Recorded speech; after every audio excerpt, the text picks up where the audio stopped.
but we also know you three kings came down here to win championships. Not one, championships. Not two. LeBron, tell us about that. Not 2, not 3, not 4, not 5, not 6, not 7. Hey, and when I say that, I really believe it.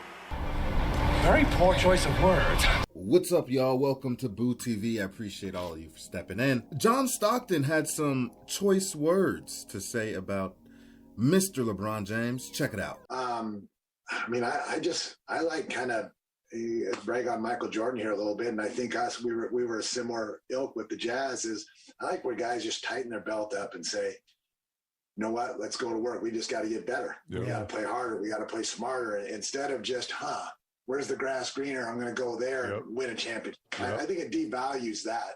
You're not climbing the mountain. You're taking a helicopter to the top of the mountain. Agree. So, it doesn't really surprise me that John Stockton would say something like that.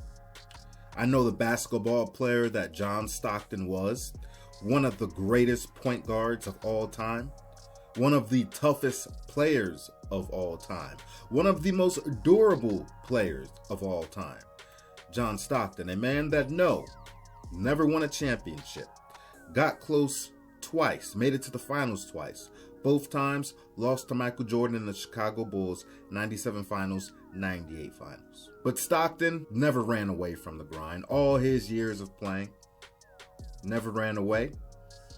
Just got in the gym, worked harder, prepared his teammates, understood that it wasn't going to be easy. It's not supposed to be easy. I'll put my all into this game, blood, sweat, tears, energy, make sacrifices, and may the chips lie where they may. No pun intended. John Stockton is a guy that I would consider a man of men. Old school, hard hat, put on your work boots, go to work, no crying, no bitching, no complaining, put the work in.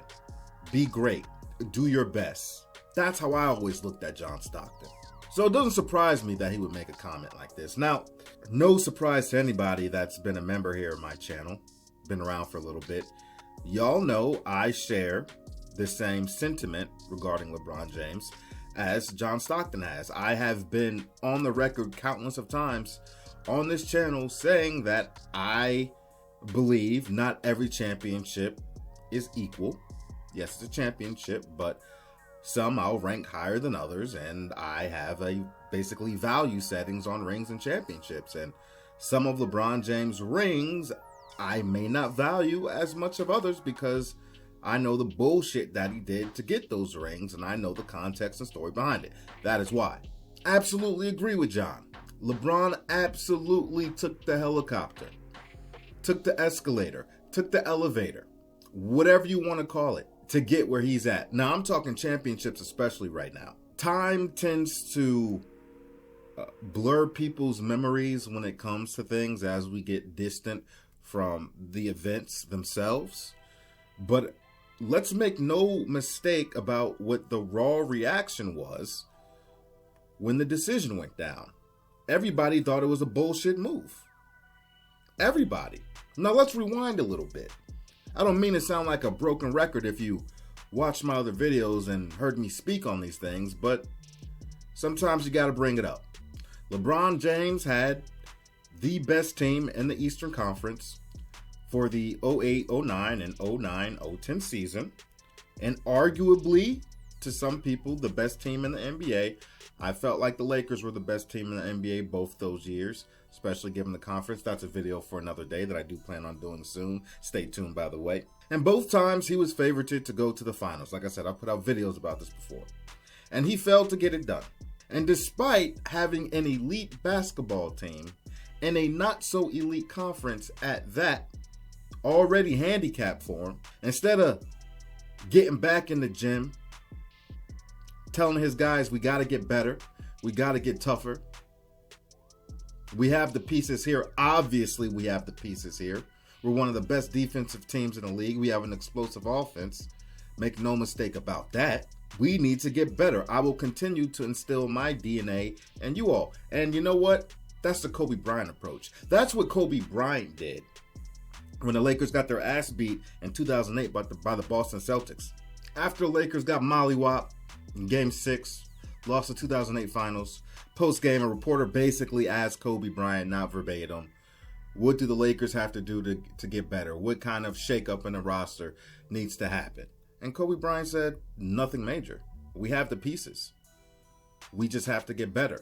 I have to find out how to bring these guys to the next level. I have to find out how to inject more of my DNA in them.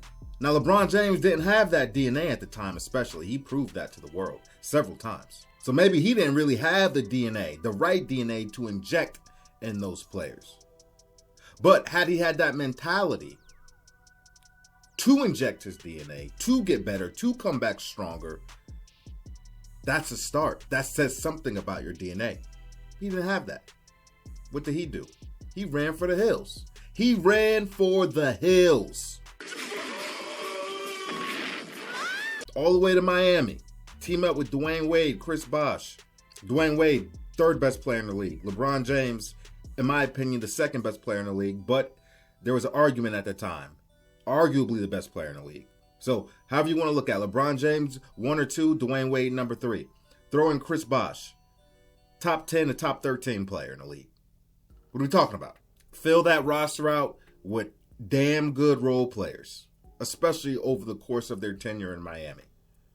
You have people taking huge pay cuts just to hop on a championship bandwagon. Players taking veteran minimum contracts just to hop on a championship bandwagon.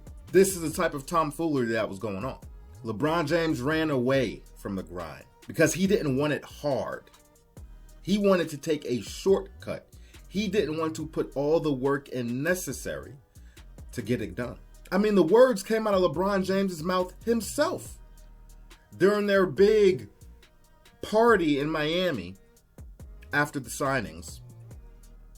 He basically said that they were going to be unguardable and it was going to be easy for them. And he cherished it. He laughed at it. He was smiling.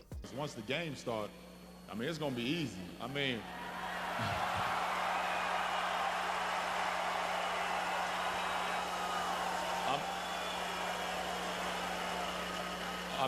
With me and D Wade running the wing, Pat could come back and play like he was back in his Kentucky days. Just throw it up there and we'll go get it.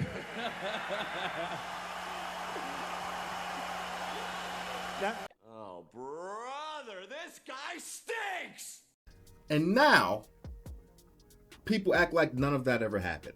Reporters and people that bashed LeBron James said, I don't give a damn how many championships he wins in Miami. This is BS. The Eastern Conference is already weak. You just joined forces with 2 other top 10 players, including a top 3 player. And you took away 2 of the competitors in the Eastern Conference, made those 2 teams irrelevant, a complete monopolization of power, disturbed any competitive balance in that conference. What's the result? A ridiculous amount of straight finals appearances. That would segue into a super team with the Cavaliers as well. But the minute he went to the Western Conference and a lot of that bullshit went out the window, we've only seen him back in the finals once, and now it's for the bubble. And he still tried to shortcut his way with the Lakers by adding Russell Westbrook, but that backfired in his face, blew up in his face, good for him. But all those reporters at the time saying, yeah, we ain't gonna respect these chips, they are not humming that same tune anymore. And I went back on YouTube to look for a lot of the footage of what people were saying back then and how they're not saying that now, even though nothing has changed for them to change their mind outside of being a part of Clutch payroll and LeBron James narratives. That's the only thing that's changed since then, and that's why they are humming a different tune. But I couldn't find any of the videos. A lot of that stuff has been purged off of YouTube. We know why. Social media wasn't what it was today, but what was there, the Facebooks, whatever there was, it was blown up. The whole world was annoyed at what LeBron James did and felt like he disrespected the game of basketball. LeBron James fans, I'm not even talking about the ones in Cleveland. Like, I can understand especially the Cleveland people being mad, burning jerseys. I'm talking about the LeBron James fans that didn't even live in Cleveland. Many of them abandoned ship because they thought it was a sucker move. One of my best friends, hardcore LeBron guy, he called me during or after the decision. He's like, dude, what the... He's like, man, this is sad. He said, this is some sad shit. This guy would run down the street with LeBron James flags and wave. Hardcore LeBron jersey, shoes, everything. He said, I will never respect this man for this bullshit. Running away. I said, hey, man, I don't know what to tell you, man. I ain't never seen anything like it. I can't imagine, especially that first ring in Miami, would not have felt the same way had he not ran from the struggle, ran from the grind, ran from the things that help cultivate better talent, better skill, better mentality. These roadblocks that you go through in your experience, these hurdles that you eventually get over and strengthen your hide, sharpen your tools, sharpen your weapons, so that when you make it again to the mountaintop and get to the very peak and win that championship, it feels better. It feels right. It feels earned, because the journey, the growth, not just you, your entire team. But how does it feel when you run away to take a shortcut, especially with a different group of guys, and you finally win it? I can't imagine it feels so savory. I cannot. Maybe for him, because he's just a numbers guy. He just wants to count how many he gets, count the numbers, count this, count that, because he knows that years and years down the line, the details are going to be blurry, going to be obscured, and people aren't going to know all the context and history as we get further removed from the current time. That's why basketball historians are a necessity, to keep everything in its proper context and keep as many legacies alive in people's memories as we possibly can. Now, you notice the younger generation generally doesn't have a problem with LeBron James taking shortcuts to glory. And I think that has a lot to do with the mentality of these of a particular generation or generations. You know, everybody wants the shortcut nowadays. Nobody wants to put the work in, especially these younger people. Many of them don't want to go through the grind. They want everything handed to them. They want to be fed off a silver spoon. And some of them do grow up like that. They don't want to go through the struggle. They don't want to learn. They don't want to show up to work when it sucks and figure it out, put forth the effort. They just want to reap the benefits. That's LeBron James. Not showing up when it sucks, trying to find a quick solution, a quick answer to get things done. It's not supposed to be easy. It never was. Whoever told you that, we're lying. Life is not easy, nor should it be. How do you grow as a person without suffering from shortcomings, learning from your mistakes, growing, evolving as a person, as a player, in whatever aspect of life? That's part of growth. That's part of becoming your ultimate you. People bullshitting their way through things. People making excuses. Just like LeBron, bullshitting his way through shit. Making excuses. Instead of making excuses, how about you own up to your shortcomings and your failures and try to correct them for next time? I can promise you this.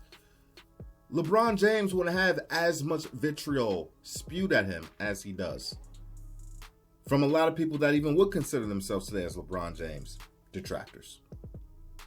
He wouldn't even have all of that. I'm talking basketball reasons. I get it, his attitude, his personality is shitty, it's annoying. I ain't even talking about that. I'm talking about the bullshit that he did in his basketball career. A lot of people wouldn't even feel that way about him. Wouldn't hate him as much as they did, nearly as much. May even just feel indifferent to him, if not like him, if it wasn't for team hopping, super teams, taking shortcuts, getting rid of players, hauling groups of players out just to bring new ones in that are supposed to be better. Fatality. Fatality. Fatality. Fatality. Fatality. Fatality. Fatality.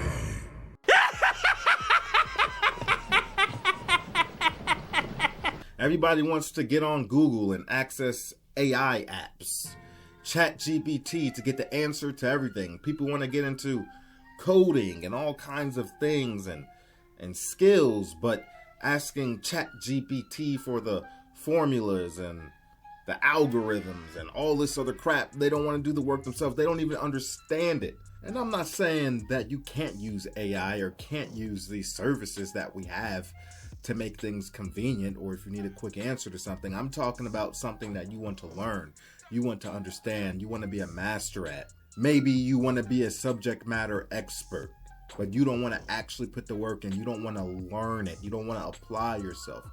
These are the things that I'm talking about. I had a family member who's like, hey, I want to get into making video games. I'm really passionate about this. Software engineering, coding, things like that. I'm like, cool. Have you taken up any courses on, HTML, Java, C++, any of that kind of stuff? They're like, what? Like, no, I'm just going to go on Google or use AI and have them tell me how to build these constructs. I'm like, what? So you have no understanding about what it takes to be a software engineer, period. You understand that coding is a whole different language that you have no understanding of. Things like this. There's kids now in middle school that don't even know how to read a clock. They cannot read a clock.